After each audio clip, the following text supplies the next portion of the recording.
So, a question I keep getting over and over again is, when should I hire someone? And that's a tricky question. And let's roll back a little bit to, okay, you work in the IT business, and I'm speaking from the IT business because that's the business I know. I've worked in it now. I've owned my business for 15 years, and I've worked in the industry for over 22 now. I'm old. See the gray hair? And the reason I'm holding a piece of paper here is not because I'm reading a script, obviously, or I would be more concise, but process and procedure is where you start before you start with the question of, do I hire someone?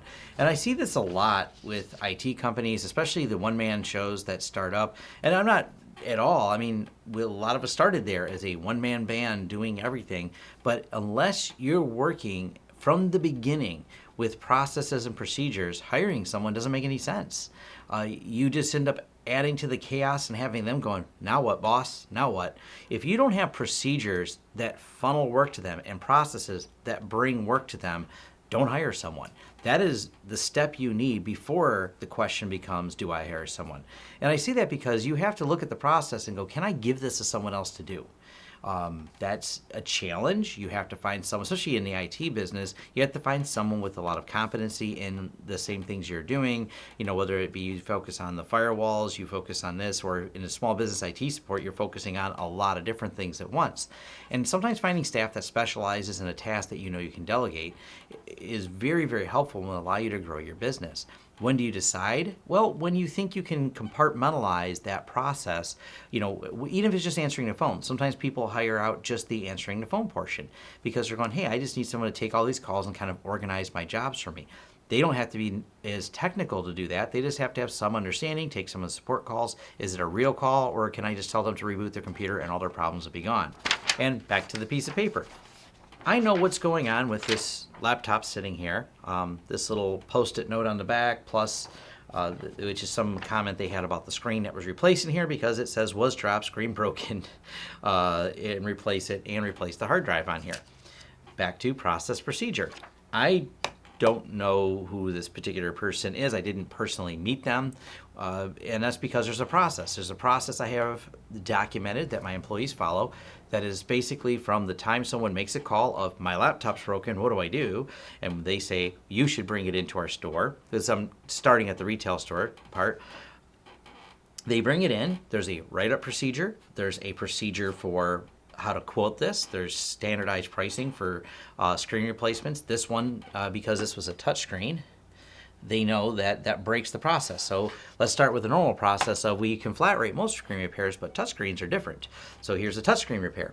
Well, what do we do, boss? And what you have to do is, if you don't have a guide, some of it's going to be some trial and error, but a lot of it just comes from my knowledge working in this business going, all right, I know touchscreens cost more than regular screens to replace, so we have to look up the part number on it, look up the laptop, come up with a price. Those are all procedures. This entire process from quote to sale happened without me.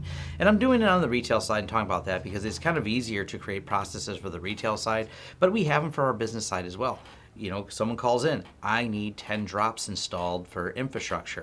I can completely send Corey out on that lead, and the lead doesn't have to come through me. That's another process procedure. They can call our general sales line, and we have people who answer the sales line. Sometimes I answer the sales line, so I like answering it. I still like doing that. I'm not the external business owner who treats this as an investment. I treat it as an actively engaged business owner because I have a passion for doing this.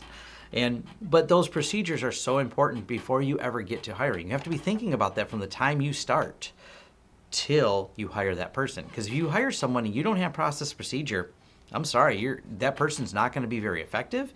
You're going to be very agitated. They're not just mentally reading your mind, but you always have to stop back. Anytime someone doesn't do a thing, stop back and ask, did you give them the right training? Did you give them the right procedures to do that? Those are huge factors.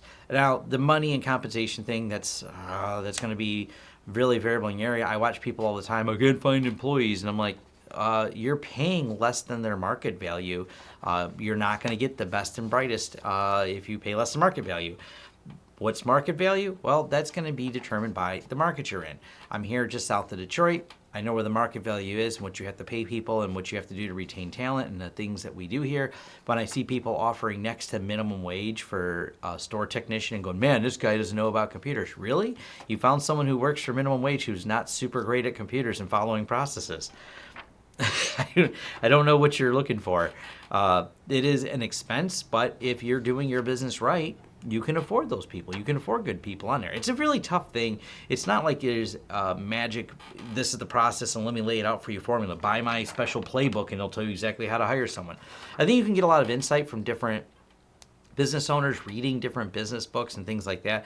But staffing is hard. I don't have matter of fact, I don't have a book recommendation for staffing. I've just worked in places, and when I was an employee, I was fascinated with how things were done, which is what led me to be an entrepreneur and led me to be a business owner. I was always fascinated by the process. So most of my learning was from direct hands-on do's and don'ts. Don't complain when you hire someone for minimum wage and can't believe they're not the star performer in your company. But money isn't everything. You can't have people as a star performer unless you set them up in an environment to succeed.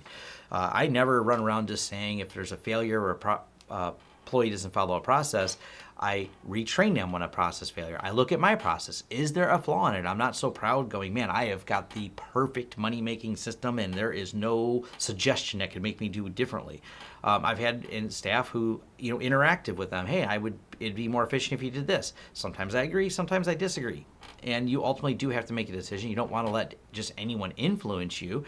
So there's this whole balancing combination. There's not a secret formula, and processes and procedures. I mean, after being in business for 15 years, they've changed a lot. We used to do a lot of desktop support. Now it's laptops on the retail side. Desktops are very rare. And we do a lot of B2B support. So there's process and procedures for that. B2B support being a much more nebulous, hard to wrap your hand around. I mean, there's a call and support procedure, and most of the problems are fixing Outlook and printers and having documentation for each client. It gets a lot more complicated, but I've done this. I've done kind of the process from quote to sale workflow. I've got videos on that, how we do things. But before you hire someone, the bottom line is you have to be, and this is if you start a company, I don't know, even if it's outside of IT, this is still the same thing. You start a company often, if it's a small business, you start it with yourself unless you got funded to hire people from the RIP. But you have to have lots of process and procedures in place. And those are what gets you to those next level. You compartmentalize, and as you grow the company and you get busy in certain tasks, you end up focusing where that employee just does this thing. And when you look at large companies, and we'd mentioned before, my wife works for Quicken Loans. It's very compartmentalized. It went from the guy starting the business and closing loans to now they have individual people who just do the sales call portion, who just do the verification portion, who just do that in specialization. And that's how you scale as a company, is you keep compartmentalizing down, and often you promote the people that were with you the longest because they understood all the jobs before you had to then take and compartmentalize their job and slice it up. So when do you hire the first person? Not until you have a procedure to give to that person and be able to hand them that job. So that's my tip for that. It's just a common question on there. And the next question that people ask direct related is, how do you handle payroll? Not internally. There's a lot of laws and everything around it. Either use one of those payroll companies to do your payroll, or in my case, my accountant does my payroll because it's an inclusive service. So if you have a full service accounting firm that like the one we use, it works great. And they just take care of it top to bottom. They do my accounting, my books, file my taxes, and create my paychecks for me. I send them how much to pay the staff, they pay them. So that's when it comes to payroll. You if you're trying to save a couple dollars doing it yourself, I don't really think it's worth the headache. Maybe you do. Maybe you go, man, I enjoy filing forms and 940s and everything else. If that's your thing, maybe you should work in accounting. They seem to enjoy filing those papers. I like the fact that they're filed properly with all the things in the right places and I don't get in trouble. And until you're big enough to hire inside accounting, and even then, the same thing we're pitching. We can be your outside managed IT. They're my outside managed accounting. I haven't had a need to have someone staffed to file the government paperwork related to that or create all the paychecks. It's worth the fees I pay them every month to handle that. So that's my tips for today. As I get more questions, I will try to come up with some of the videos to answer some of these things like this. I mean, they're important. I never really, after being in business for a while, I don't always think about them as much, but I know a lot of you are starting out that are watching this video. So if there's other questions, leave them below, and maybe I'll compile another list and do another Q&A here and answer some of the little tips that you're looking for. And I'm also going to be doing some more business videos with my friend Brett, who I posted a video last week for. We didn't have enough time to do one this week, but I'm going to talk about more changes we're going to do here at the company, and kind of you can follow along with us. I like to be very real about everything that happens here, and I'm very open about it. So ask away. But no, you can't know how much I make, because it's sadly not much. Thanks. Thanks for watching. If you like this video, go ahead and click the thumbs up. Leave us some feedback below to let us know any details, what you like and didn't like as well, because we love hearing the feedback. Or if you just want to say thanks, leave a comment. If you want to be notified of new videos as they come out, go ahead and hit the subscribe and the bell icon. That lets YouTube know that you're interested in notifications. Hopefully they send them, as we've learned with YouTube. Anyways, if you want to contract us for consulting services, you go ahead and hit lawrencesystems.com, and you can reach out to us for all the projects that we can do and help you. We work with a lot of small businesses, IT companies, even some large companies, and you can farm different work out to us or just hire us as a consultant to help design your network. Also, if you want to help the channel in other ways, we have a Patreon. We have affiliate links. You'll find them in the description. You'll also find recommendations to other affiliate links and things you can sign up for on lawrencesystems.com. Once again, thanks for watching, and I'll see you in the next video.